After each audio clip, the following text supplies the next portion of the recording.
Asumiste la presidencia hace menos de un año. Todavía no habías terminado de entender el peso real del cargo cuando llegó el primer informe. Al principio parecía otro rumor de crisis internacional, otro brote extraño, otra noticia absurda que el mundo iba a exagerar durante unas horas y luego olvidar.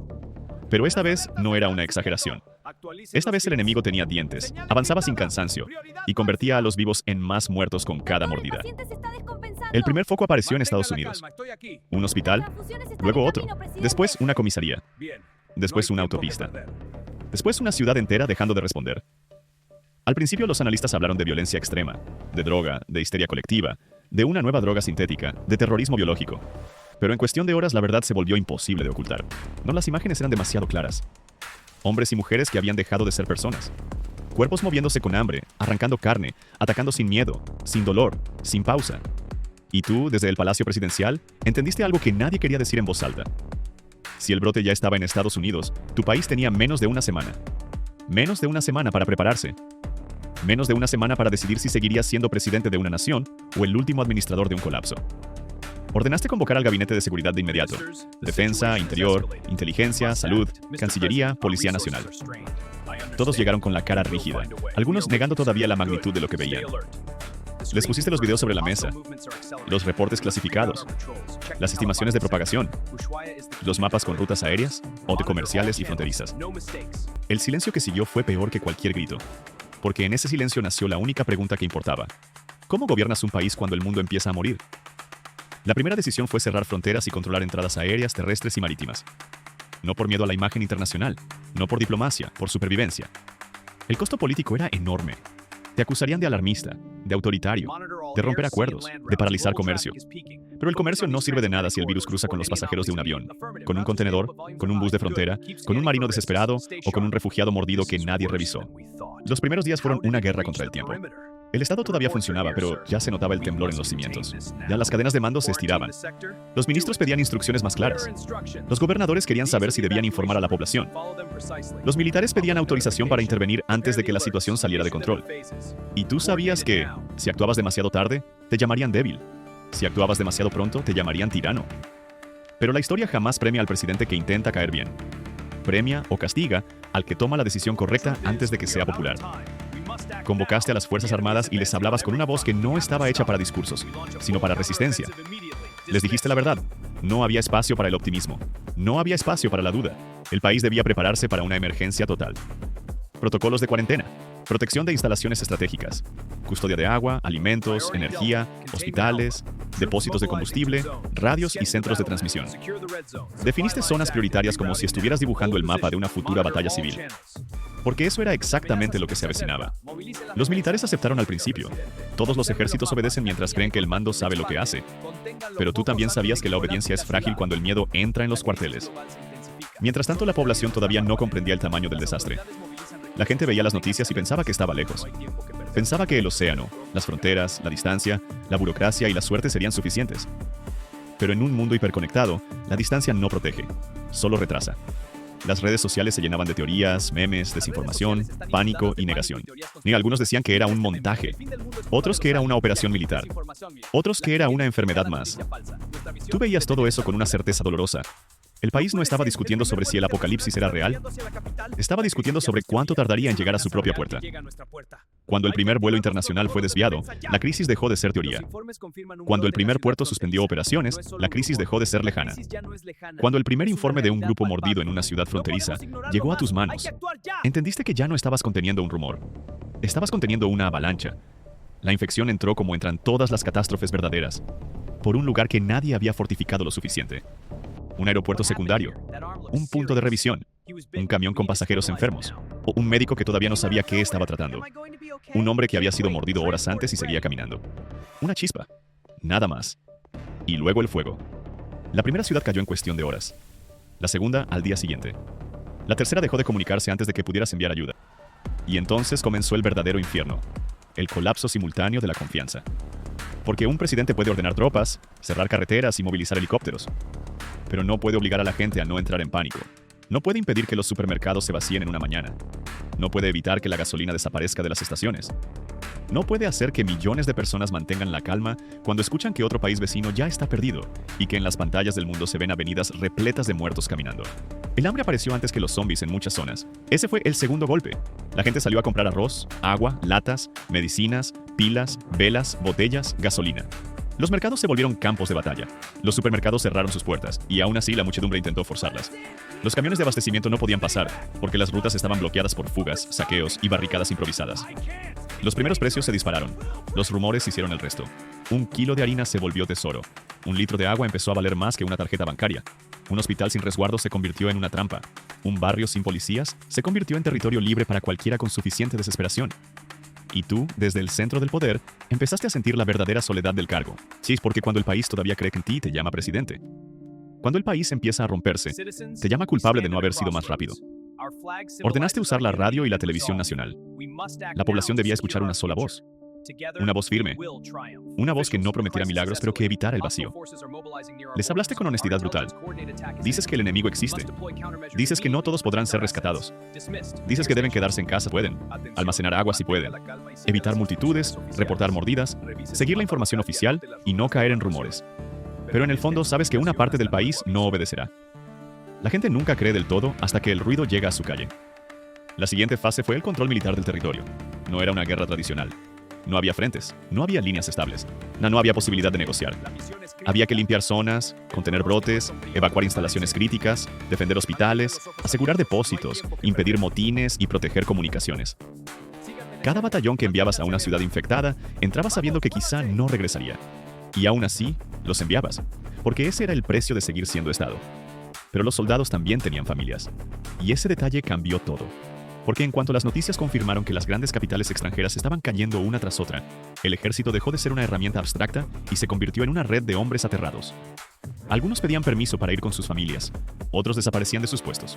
Algunos obedecían de manera impecable, y otros comenzaban a preguntar en voz baja por qué debían arriesgar la vida por un país que quizá no sobreviviría la semana. Ahí empezó la parte más peligrosa de tu presidencia, evitar que el poder armado se fragmentara. Convocaste a los altos mandos. Les hablaste de disciplina, de honor, de la responsabilidad histórica de sostener la nación mientras existiera una posibilidad. Les prometiste apoyo a sus familias, prioridad en evacuaciones, protección de sus bases. Pero también dejaste claro que no tolerarías insubordinación, que en medio del apocalipsis no habría caudillos improvisados, ni generales con ambiciones personales, ni comandantes tentados por ocupar el vacío político. El país necesitaba un solo mando. Si el ejército se dividía, no quedaría nada. Aún así, la rebelión empezó donde siempre empieza, en la escasez. Un soldado con hambre piensa distinto. Un oficial que ha visto caer su ciudad y no puede comunicarse con su casa, empieza a dudar de cualquier orden. Un batallón aislado durante demasiado tiempo puede decidir que la misión ya no es proteger al Estado, sino protegerse a sí mismo. Y tú lo sabías. Por eso fortaleciste los centros logísticos primero. Combustible, agua, alimentos, munición, medicinas, combustible otra vez. No porque quisieras convertir al país en un cuartel, sino porque sin logística no existe gobierno. Solo símbolos vacíos. Mientras tanto, la población civil comenzaba a dividirse en 3 grupos. Los que obedecían, los que saqueaban y los que buscaban un nuevo poder. En barrios enteros aparecieron líderes improvisados, vecinos armados, ex policías, líderes religiosos, criminales que entendieron rápidamente que el caos era una oportunidad. Algunos ofrecían protección a cambio de comida, otros tomaban edificios públicos, otros levantaban barricadas y se proclamaban autoridad local. El país se estaba llenando de pequeños gobiernos armados, cada uno convencido de que podía sobrevivir mejor que el Estado central. Eso era inaceptable. No porque fueras orgulloso, sino porque sabías lo que pasaba cuando el poder se dispersa en un desastre. Aparecen señores de la guerra. Aparecen fusilamientos sumarios. Aparecen territorios donde la ley deja de ser ley y se convierte en voluntad de hombres desesperados. Si el gobierno caía por dentro antes de caer por fuera, los zombies serían solo una parte del problema. Ordenaste entonces una estrategia de control de nodos. No podías salvar cada ciudad, pero sí podías sostener ciertos puntos. Centrales eléctricas, plantas de agua, emisoras nacionales, depósitos de alimentos, hospitales militares, corredores humanitarios, bases aéreas, almacenes estratégicos. El país debía replegarse hacia zonas defendibles. Era una decisión terrible. Significaba abandonar territorios. Significaba aceptar pérdidas. Significaba ver mapas pintados de rojo. Pero gobernar en el fin del mundo no consiste en conservar orgullo. Consiste en salvar la mayor cantidad posible de estructura humana. Las primeras evacuaciones parecieron un triunfo. Colas de civiles, autobuses custodiados, helicópteros cargando niños, médicos, personal esencial. Campamentos temporales, cinturones de seguridad, refugios improvisados en escuelas, cuarteles y complejos administrativos. Por unas horas, que más el país pareció recordar que aún tenía manos, reglas y propósito. Pero cada victoria traía su propio veneno. Los refugiados necesitaban alimento. Los refugiados necesitaban agua. Los refugiados necesitaban medicinas. Los refugiados necesitaban seguridad. Y cada refugio atraía más desesperados, más enfermos, más rumores, más violencia. El hambre volvió a aparecer, ahora dentro de las zonas controladas. No había suficiente para todos. Nunca iba a haber suficiente para todos. Y esa es la verdad que destruye a cualquier gobierno en tiempos de colapso. Una nación se basa en la idea de abundancia administrada. El fin del mundo elimina esa premisa. Entonces cada decisión de racionamiento se vuelve política. Cada caja de comida entregada a un barrio es una declaración. Cada hospital abastido y otro no, una sentencia. Y cada familia evacuada y otra dejada atrás, un grito que luego se transforma en odio. Tú comenzaste a recibir informes de motines por comida. Primero en prisiones, luego en campamentos, luego en unidades militares, luego en colonias enteras. El hambre no solo empuja a robar, empuja a traicionar, empuja a mentir, empuja a esconder reservas, empuja a matar por una bolsa de arroz, empuja a convertir a los vecinos en enemigos. Y en medio de todo eso, los muertos caminando seguían llegando. Como si la crisis humana no bastara, la biología seguía su trabajo con una paciencia insoportable. Las ciudades grandes empezaron a perderse. Las carreteras se cortaban. Las comunicaciones caían por tramos. Los helicópteros ya no podían cubrir todo. Las bases aisladas se quedaban sin apoyo. Los gobernadores regionales pedían autonomía total, y algunos querían más armas. Otros querían negociar con milicias locales. Otros querían abandonar el país. Y tú tuviste que entender que la descomposición política era tan peligrosa como la infección misma. Por eso activaste una medida que sabía a derrota, pero era necesaria. El gobierno de emergencia centralizado. Menos intermediarios. Menos burocracia. Menos discusiones. Todo concentrado en una estructura de crisis. Un estado reducido al hueso, defensa, salud, alimento, comunicaciones y transporte. Todo lo demás era lujo. El país debía dejar de parecer una democracia funcional y convertirse en una estructura de supervivencia. No era bonito, no era ideal. Pero tampoco había nada ideal en ver a la población devorada por dos enemigos a la vez. El ejército, por su parte, comenzó a dividirse entre los que entendían el deber y los que ya no creían en nadie. Tú visitaste bases, hablaste con soldados, miraste a los ojos a hombres que dormían con el fusil en las piernas y la familia en la cabeza. Les dijiste que todavía existía una nación, que todavía había gente viva por proteger, que si el ejército caía en ambición, el país se volvería presa de rebeldes, saqueadores y muertos. Pero también viste el cansancio, el miedo, la sospecha de que quizá ningún presidente, por más joven que fuera en el cargo, podía pedir heroísmo sin precio. Así que empezaste a compartir el sacrificio. No te escondiste. No te aislaste en un búnker mientras otros sangraban. Apareciste en centros de mando, en refugios, en transmisiones nacionales.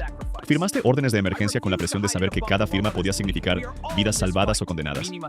Ordenaste que tu propia seguridad presidencial se redujera al mínimo razonable.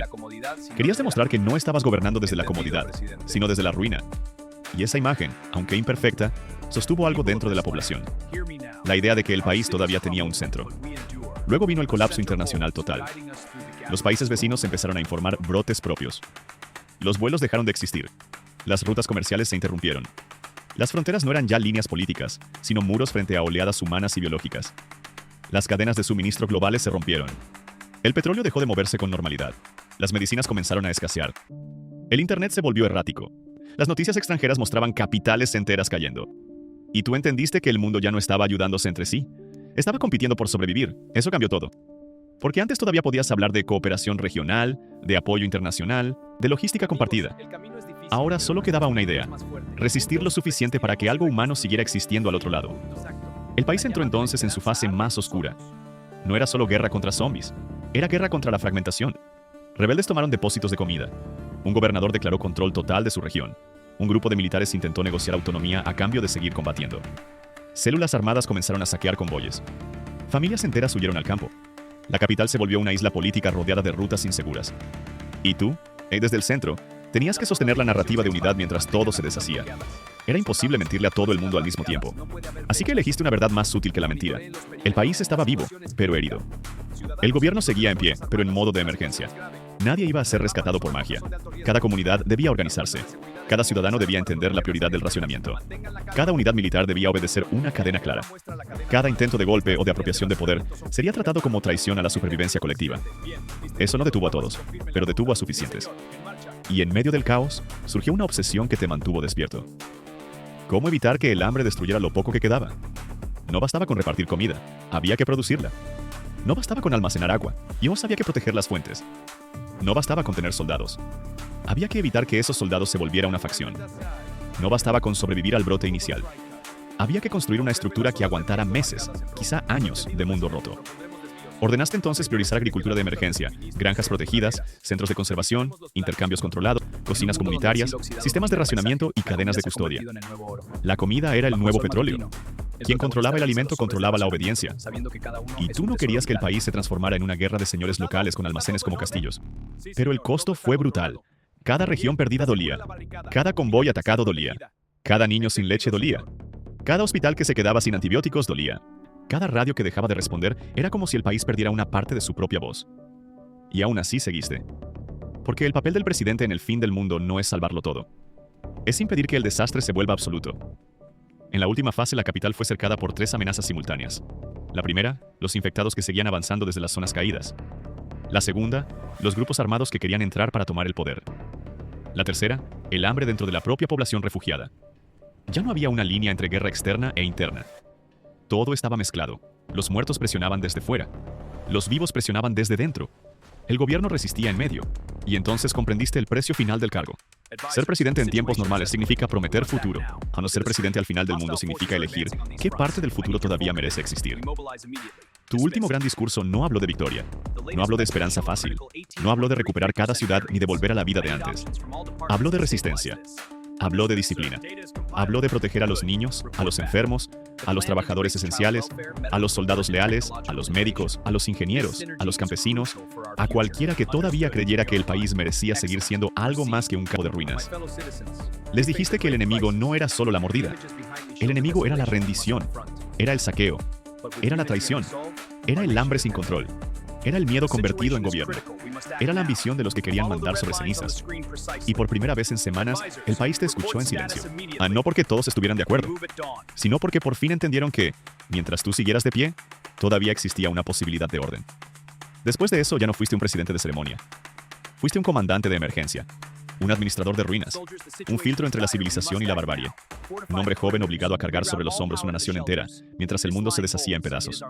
Y cuando la noche cayó otra vez sobre ciudades apagadas, carreteras vacías y bases blindadas, supiste que la guerra apenas comenzaba. Porque el apocalipsis no destruye un país en un instante. Primero lo infecta, luego lo asusta, luego lo divide, luego lo hace pelear por comida. Y al final, cuando parece que ya no queda nada, obliga a un presidente a decidir si todavía existe algo que valga la pena salvar.